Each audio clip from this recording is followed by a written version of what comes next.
Hi, everybody. I just want to thank you for joining in today. And, you know, Dan and my heart has always been to bring good information to people.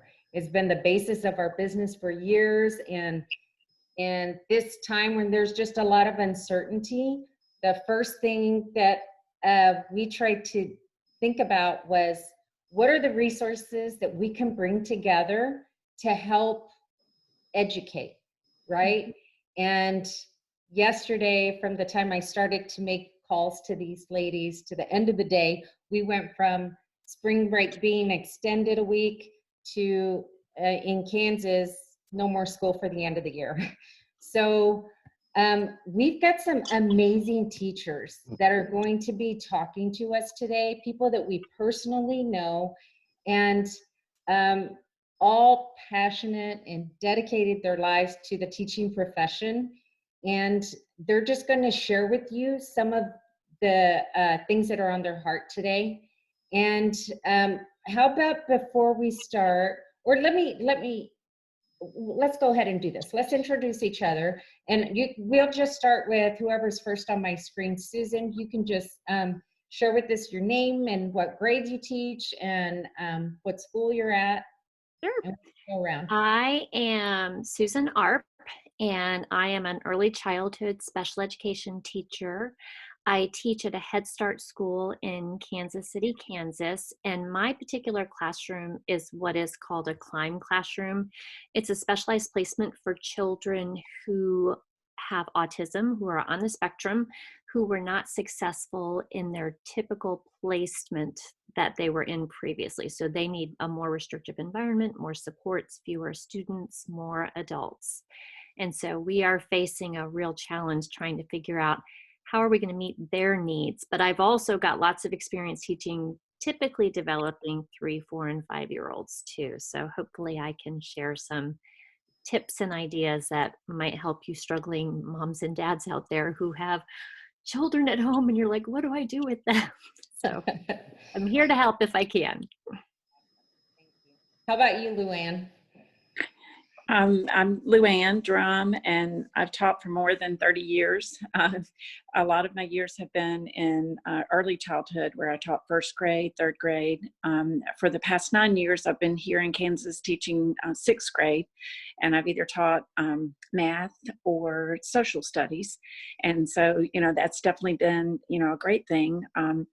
On Wednesday nights, we help with 3-year-olds, so I've had the preschool side, and then on Sundays we work at church with the 1.5-year-olds. So, kind of a big plethora of ideas and things that I'm always looking around for, different things to do for the kids. So, it's definitely going to be challenges. I know, similar to the lady that just spoke. I have 20 kids in my classroom within my classes now that are on IEP. And so as I develop lessons, or as I, am reaching out when we get to that point, that's going to be the challenge of meeting the needs of all the different learners. I've got gifted students, and I've got students that, struggle to, know their basic math facts. So I'm on spring break, but I'm already looking and gathering and, just kind of searching, getting some ideas myself. How about you, Renee? I'm Renee Cooper. I am the instructional coach at 7-8 middle school, Northgate Middle School and North Kansas City Schools. This is my 21st, 20-something year in education. I started out in primary, where I taught K1 students and then English language learners. And so now supporting teachers to work with all their kids. Right now, the big challenge for me is helping the teachers make sure they're comfortable in the technology that they have at their fingertips, and not get overwhelmed with the tools that they have, but pick the right tools that they need to help their students. Thank you. Erica. Hi, I'm Erica Atkinson, and I teach first grade at Southeast Elementary in the Park Hill School District. So we are on the Missouri side. So at this point, we have just a couple weeks off as of now. But I work in my classroom. I do have 27 first graders, but I do actually at church, I serve newer K through 4th grade. So still get to work with some of those older students. And then at school, I have a lot of, one of my classrooms is primarily based with ESL students, so the English language learners, and then I have some special education as well. So a little bit of a variety. And I will just gloat on these ladies, for I know at least 3 of you have won these special awards and been recognized by your schools as really awesome teachers. You know, Star Award winners and all of that. And you, Erica, in your first year of teaching, and Luann just last year. So, I mean, that's, you know, that's the level of awesomeness that we've got on this panel today. So thank you for that. But Alicia, how about you? Yeah, I am Alicia Parker, and I teach 6th grade social studies in Blue Valley at Aubrey Bend Middle School. I also help with early childhood at my church, and I have a 5-year-old and a 1-year-old at home. So the interesting aspect of it is how we're going to do this online while having our own littles at home, entertaining them as well. So we'll find a way. Yes, we will. Yes, we will. And the only thing I want to reiterate here is, like, these ladies have all joined us today because I asked them to, and they are in no way representing their school districts or their schools or anything like that. They are, like I said, excellent teachers and moms, and they just want to share what their past experiences has taught them and share that with you today. And I know, as I've been speaking to some of the parents out there, there's a lot of fear, right? And we're not going to say that there isn't. Like, people, I think when they heard the news yesterday that there's not going to be any more school for the rest of the year, like, one of the first things I heard from a parent was like, how am I supposed to know I'm doing a good job as a parent teacher? Like, what's my measure? Like, how am I going to, not fail my kids? I think that's kind of what a lot of people are thinking right now. Like, there's going to be a pass-fail test, no pun intended, at the end of this school year on how they were able to get through this period of time. And I just want to hear from each one of you. I mean, what are your thoughts about that? Or you guys can just discuss. Whoever wants to start first. I think parents need to trust the school district. Like, as hard as that is, they're in great communication with each other and with KSDE. I know Blue Valley said that they had met a couple weeks ago with districts all across the nation who were in this boat way before we were. And they're coming up with a plan right now. I think a lot of times parents are thinking we have to come up with all the resources on our own as parents instead of trusting the school. I know I just got off the phone with my principal, and she said they are in meetings, like, as we speak, even though it's at spring break, coming up with resources. So you're not going to have to just go look online randomly and find this stuff on your own. We're still going to be there. We're still going to take care of your kid just from a virtual different aspect, but the districts will be helping us out a lot and giving us resources and the essentials of what they need to know before they go on to the next grade. Our goal is to still teach them that, just in a different way. So you're saying, like, this delay we're hearing, like, maybe nothing from the teachers or districts right away, but just kind of enjoy it then, and take a deep breath, because you're going to start getting some resources and answers. Because I talked to my principal, and she said, we're still on spring break. All the teachers are just even freaking out, like, what can we do? What can we do? And she said, we're still on spring break. Parents need to realize, and still, like, you may not be on a vacation right now, and it may not look like your typical spring break, but try to enjoy your time doing spring break staycation type things, because they're in the background trying to come up with the best plan possible.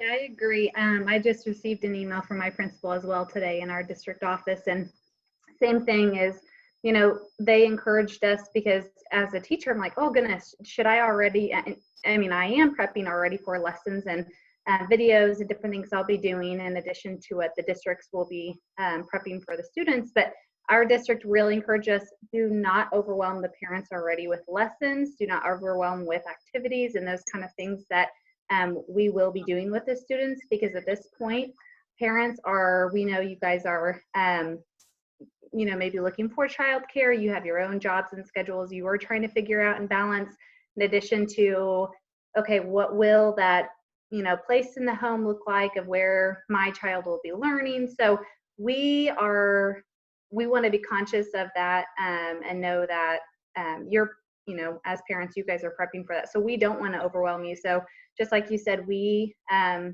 taking this time to prep mentally and prep with our materials and resources. Districts all across, I know all districts, no matter the school or state, they are prepping their curriculum coaches. Everyone is coming together right now and prepping those resources and sort of the teachers. But yeah, I agree with you. I think what I emailed to my parents today and what I would want all parents to know is this is a time that you don't need one more stress. You already have so many other stresses on your plate. And right now, if the educators can, at least in the districts, can take that stress off of you of being the primary teacher, just know we still are the primary teacher. We want to be that. We want to educate these children. We want their brains to still be growing and learning all that they need to in order to go to the next grade successfully.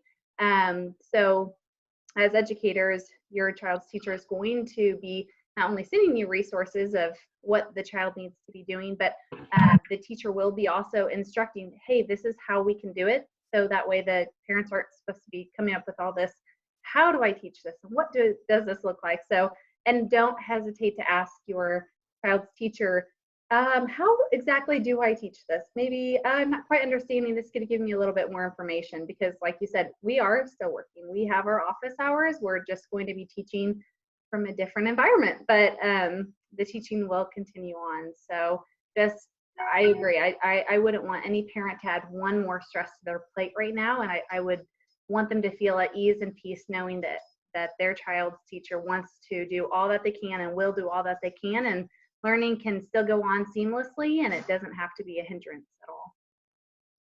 I know with math, that's always the worry for parents of, I don't know how to teach them, or they've gotten to that level, you know, especially to 6th grade, to where they're like kind of hands off on that. So that in my mind, I'm kind of thinking of similar to the flipped classroom or something where, you know, the kids can still see me, you know, like this, you know, where I'm just going to have to be able to use the tools and step out of the box and try those type of things.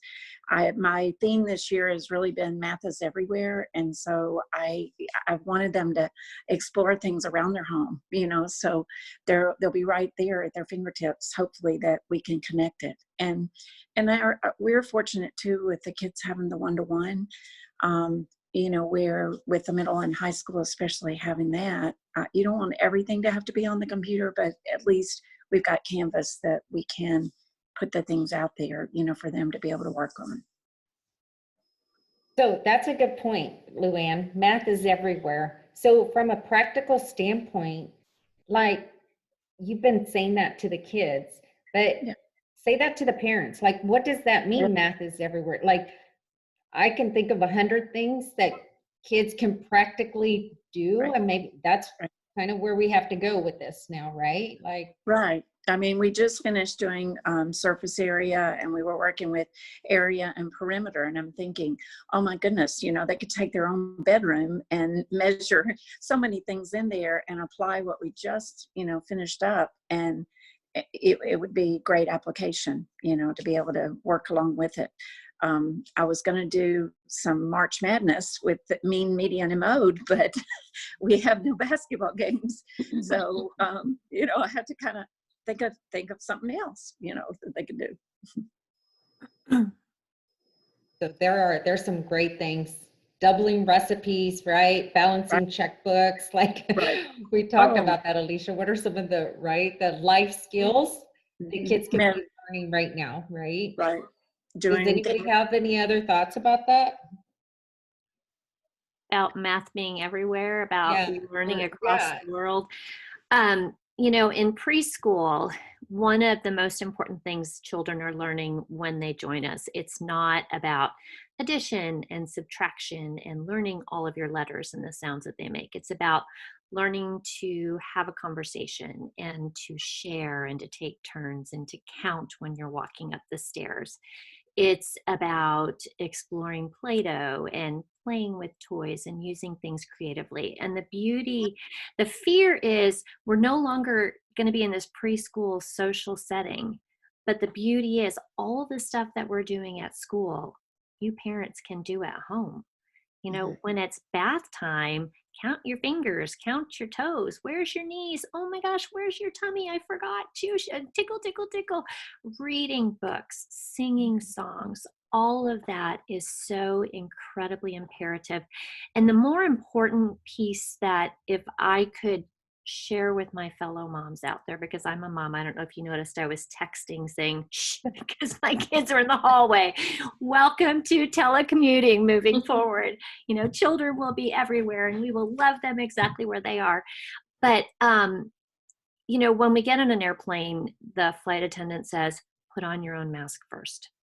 And this is such a scary, overwhelming, humongous shift in the way that our society has to function moving forward for the next weeks, months, however long it's going to take. And we have to ensure that within ourselves, we can be calm and we can find what that takes, whether that's getting up 30 minutes before the kids to do yoga. For me, it's sayonara, I'm going to go run for a half hour. Love you too. You're old enough. Don't burn the house down. I know parents of preschoolers can't do that, but you know, maybe there's a displaced college student across the street that could come and sit with your kiddos while you go put on your own mask and do whatever it is that you need to do to make sure you're taking care of yourselves. Because our children are picking up on our anxiety. If we have the news on 24/7, they may be playing with Play-Doh, but they're hearing what's being said. And at whatever level they are, cognitively, socially, emotionally, developmentally, those things are sinking in. And so we have an unprecedented opportunity to help our children learn how to deal with trauma. This is a traumatic event that our entire nation is exponentially falling into. And it could be a really, really scary place, or I could be that safe place for my kids. I could be that place, you know, not only for my two kids out in the hallway that I keep saying, shh, but also for my students, you know, when I do find ways to reach out and when all of these beautiful teachers find the ways that we have, the tools that we have that we can use to reach out to children, we're all going to realize this is an imperfect platform. This is an imperfect situation that we're faced in. It's typically something like this would roll out for years. We would do years of research, get it all in place, and then here you go, teachers, here's your 8 months of training, ready, set, go.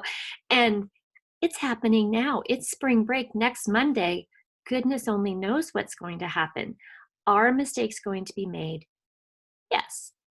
Are parents going to lose their mind every once in a while? Yes. Should we afford ourselves the grace to make mistakes and to learn from them? Absolutely. To me, that is the most important piece in all of this. Children learn through relationships. And if parents are frazzled and frightened and totally focused on what's happening on the news, turn it off. Pick up a book. Go on YouTube, watch Super Simple Songs or Go Noodle, or my personal favorite with my preschool boys, I think it's Cuckoo Kangaroo. Oh my gosh, those guys are hilarious. You know, get some PE, go outside and play on nice days. The learning will come and the teachers are going to figure it out. Right now, let's just establish a place of safety for our kids, make our home a haven. And it's not going to be perfect, and it's okay. It's okay. Thank you for that. Renee, I want to hear from you. What do you think about, you know, keeping your kids on task. I mean, you've got kids that are in very interesting spots too, right? In their schooling, and Yeah. yeah, I'd love to hear from you about I have a middle schooler, 7th grade boy, and I have a daughter that's a junior, and her course load is a little steep as far as a lot of college courses. But I feel like the biggest thing for us is staying on a schedule. We have to have a schedule just so that this is the time, because for my role as an instructional coach, my job is I'm going to be supporting teachers. So I have office hours too. And what does that look like? So when is mom working and when should you be working? And then when are we going to eat? And what, just trying to figure out the flow of the day. One of the things that I'm thinking about, like, when you're frazzled, your kids will feed off that. I think it's also totally normal to sit down and try to name some of the feelings that we're feeling. David Rock is a researcher on neuroscience and leadership, and he talks about some of his research shows that the better you're able to name your emotions, your frontal lobe develops better, your language is better, all these different things happen with that. And so what I'm trying to do and model with my kids is, how do we name our feelings behind what's going on, and then also carry through the idea of relationships. That's one of the things that I've heard over and over, is that school's about the relationships, the connections that kids make, and helping them feel safe and feel like they belong. And so, like, right now, I feel like the biggest thing for me as a mom is making sure that my kids know that we're a unit and that we're all connected together. And even though that sounds silly, but trying to slow down to see each other in a different way is going to be really important. As far as like the teacher support, I know being in the district, so my kids are in the same district where I work, and I've gotten lots of communication about what that's going to look like. And I'm super grateful, because I can't do calculus. It's not my gig. I can help you all day long with language and social studies. I got your back. Science, I can explore, but so just thinking about that, and hearing the give grace. Yeah, so parents, give yourself grace, but also give grace to the teachers. We're all figuring it out all at the same time. It would have been awesome if we had that 8 months of PD before we rolled this out, but this is like the crash course, and that's okay. So it's just one of those things. But I think for me, a key is going to be the schedule, staying on a schedule. Mm-hmm. I love that, because I've heard from a couple people, just trying to keep as normal as possible, right? And we've been challenged. Okay, you're working from home. Make sure you take a shower in the morning and put some clothes on, right? Like, let's just continue with as much normalcy in our day and eat lunch and have, maybe cut back on the caffeine, because had me a little jumpy this morning. But like, do the things that we can do, right, to create as much normalcy. And I love what you said about the schedule, because it's so true. Kids, more than anything, are the first ones to tell us, I need a schedule. Like, they don't know, sometimes they don't articulate that, but that is usually at the root of all their just craziness. Well, I'm not waking up anybody at 6 o'clock. We're not waking up at 5:30, but right. So like right now is our week for spring break. So like we're in, our plans had changed. We were supposed to be skiing in Colorado. And so we're kind of like, we're on spring break. So I figured this weekend, what we're going to do is we're going to have to sit down and talk about like the flow of the day and what's going to happen. And I think with my kids, build that schedule together as much as I can.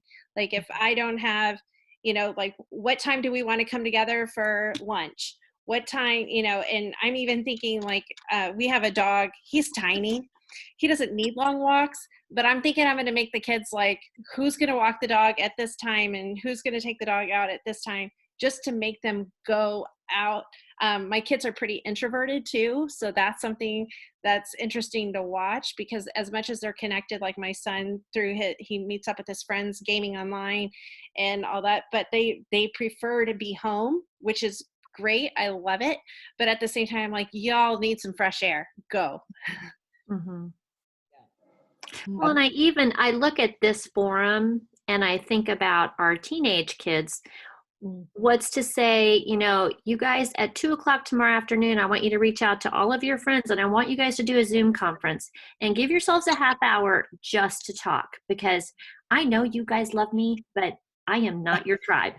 I am your mom. And, as teens, they're looking for that tribe. So giving them those opportunities to connect with their friends, seniors especially. Oh, my stars, my heart goes out to those kids. Anything that we can do to give them opportunities to safely connect. I keep telling my girls, we're growing together by staying apart. That's my mantra. We're growing together by staying apart. And it's so hard and counterintuitive for kids to understand that. So any opportunity we can find where we can connect kids with one another digitally, let's do it. Let's set up those play dates. They're not called play dates anymore when they're teenagers, but all of that, the stuff that we're doing now, we've got to ensure our kids are doing as well, instead of just playing Roblox all day. Right. Which is And what I heard from one of the parents yesterday saying, but I'm trying to limit technology and I'm like, this isn't the time for that. Like, Not now. there's got to be grace, like, because you know what, there's going to be times in the day when you just have to walk away, and it's okay for them to be on the whatever they're watching. Like, let them be, so you can go in the backyard and do 50 jumping jacks and get it out and come back in the house, right? just As a yesterday. middle- Oh, sorry. As a middle school teacher, like, I'm on the limit technology bandwagon totally, because I've seen what it does to them emotionally. However, right now, that's the only social aspect they have pretty much outside of their own homes. So we like to limit it because it doesn't teach them how to have relationships. But right now, it's their only way to really have relationships outside of the house. So I'm changing my tune through this, is like, I want them to be online talking to each other. I want them to have some of that screen time, not all day long, not for 3 hours at a time, but definitely don't take that away from them, because I worry about our kids emotionally big time right now. And so let them have a little bit of that, even if it's small increments. Don't take that away from them. Yeah. Let's talk about that a little. Oh, I'm sorry. I'm sorry. I was just going to jump in on that, because that's a really big part of this equation, right? Is the emotional aspect. How can we emotionally support our kids and be their teachers? And, what advice do you have as a professional, like, about that emotional support and recognizing it? Because I know some parents, it's like, well, yes, it was the last volleyball game, so that's probably better off that it's been canceled, right? Like, and I know some parents are just kind of on to the next, but I mean, it's all these kids know, right? Like, they've peaked to these certain points in their schooling, and it's the last time they're going to walk the halls. It was the last time they're going to go to the date. I'm sure a lot of prom dresses were bought already and things like that. So who wants to just talk about that for a bit? I think honoring their feelings, for my age set, they're throwing a temper tantrum and they're screaming and crying. Even in our classroom regularly, we never say, oh, stop screaming and crying. Clearly something is wrong. Clearly they're upset. And just saying, I hear you, honey, I love you, and I'm so sorry that this is happening. This is so hard. I've been doing a lot of training with Conscious Discipline, which is through Becky Bailey. She's got all kinds of online resources. I can share that with you if you want to pass it on, but there's free resources for parents that can give parents tools for how to talk with young children, because a child who is raging at a young age, they don't particularly understand why they're raging. So having the words, giving them that space to be upset and to not be in trouble for it. It's okay. You're sad. You are really, really mad right now. And I'm just going to sit and I'm just going to breathe with you. We'll get through this together. It's okay. You know what I mean? Like just allowing our children to feel how they feel. I always tell my older ones, I'm like, you can feel how you feel. You just don't get to be mean about it.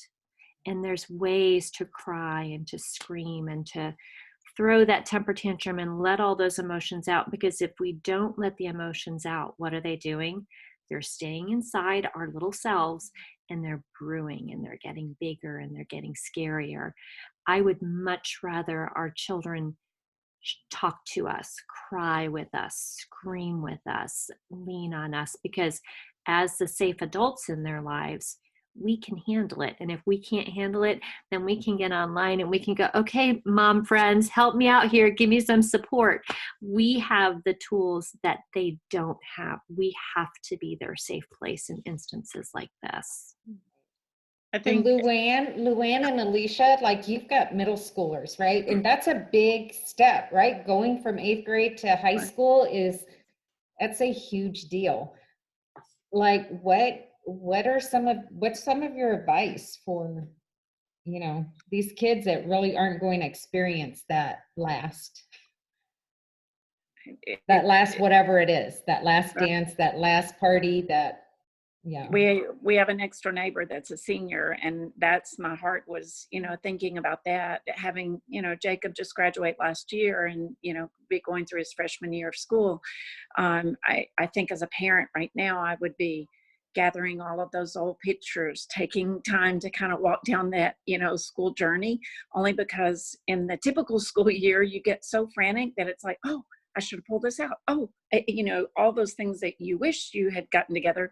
Now, if you breathe a little bit and you say, let's get it together and let's, make a collage or make something to go with it, it might really have you cherish those memories. I love that idea. Yeah, I love that. And I Really think look just at that. giving them time to grieve too, and understanding that they need that. Like a family member or friend didn't die. However, they feel that way. Like their baseball season is over, and it's like in a middle schooler's world when it's all about them, they feel like their world is over right now. So it's giving them that time to grieve. And then I would challenge parents to also put your phones down and communicate with your kids, even middle schoolers.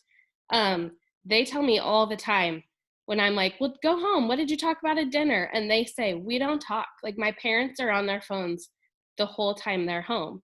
And now I feel like more than ever, we need to get back to like that old fashioned family values of like sitting down. Now you have time to sit down at a dinner table and actually discuss things, put your phones down, talk to like your kids want you to talk to them, whether they admit it or not, because they've told me that. Like my parents won't listen to me because they're on their phone also. So put phones down, go back to kind of the old way of life a little bit, because now we have time for it, If they would build Legos, or they would, play Uno, or, apples to apples or something with their family, it'd be amazing the conversation that they could have with siblings that maybe they didn't typically get along with, or, family members that, you just see sometimes that let down when they're able to play something together.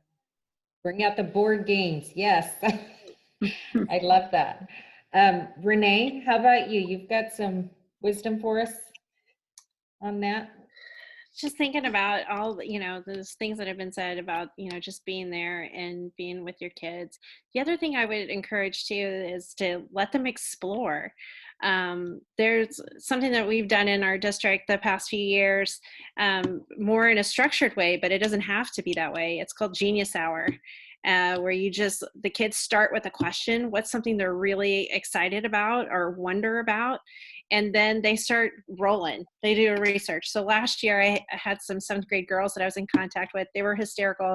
They were super like fashionistas ready to go.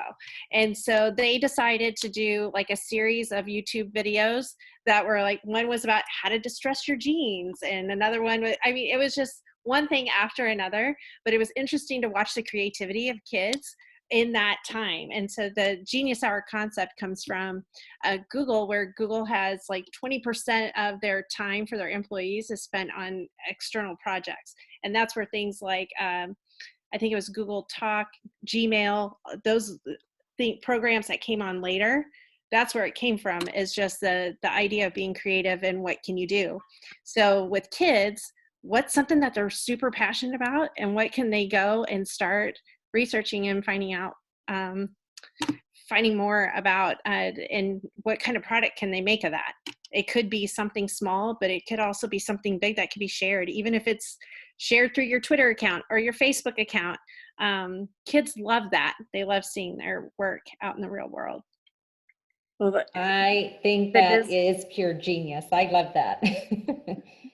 the district that I taught in Georgia before this has gone to digital learning days, and they've implemented this for the past 2 years. And anytime there's a snow day, they have a digital learning day. And so their teachers have been, working through this. So, there are other people that have tried this that, again, that way it didn't take, additional days that had to be added in May, So June.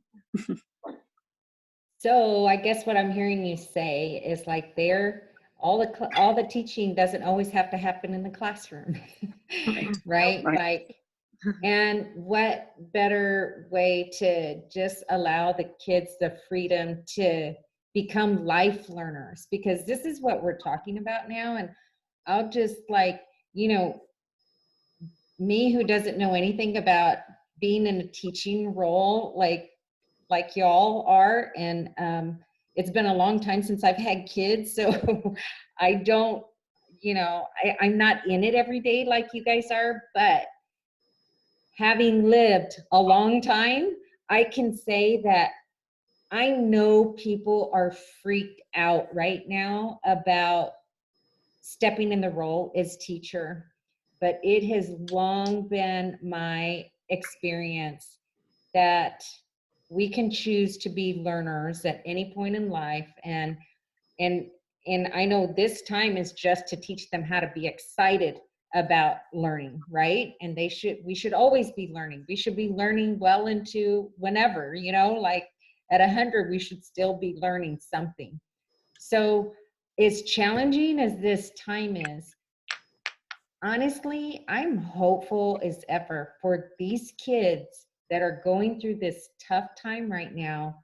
I think 20 years from now, they're going to teach us some things about life and about perseverance and about creativity. And I think they're going to challenge a lot of things that we have constructed, that they're just going to, I think the future is bright.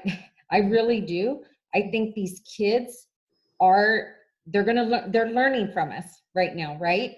And I think they're going to persevere, because there are a lot of smart people out there like you ladies that are willing to jump in and change the paradigm, right? You guys are willing to jump outside the box right now and challenge yourselves, and you're leading because your students, although they might not be, you might not see them every day, they're watching you, and I'm sure they're going to be excited to see you online, or however that's going to look in the future.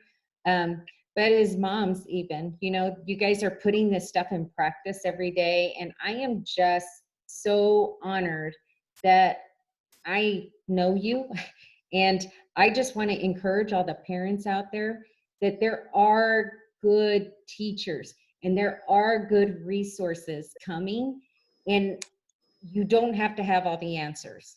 That's it. You just don't have to have all the answers, but just know that there's a lot of encouragement and support if you choose to seek it out.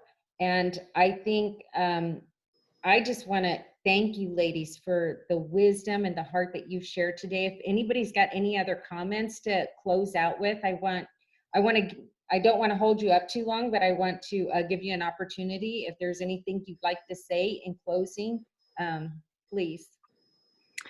I always tell my girls, you don't have to be the best. All you have to do is try your best. And so that's all we've got to do here. Just try to do the best we can with what we've got. Mistakes will be made, and it's okay. The sun will set tonight and it will rise tomorrow, and it'll be a brand new day. That counts for parents too. Yeah. Yeah.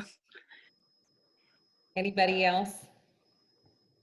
Well, just thank really- you, ladies. Thank you again for sharing your time with us today. And what will accompany this video are some of the resources that you referred to. I know Renee had some excellent resources to share as well.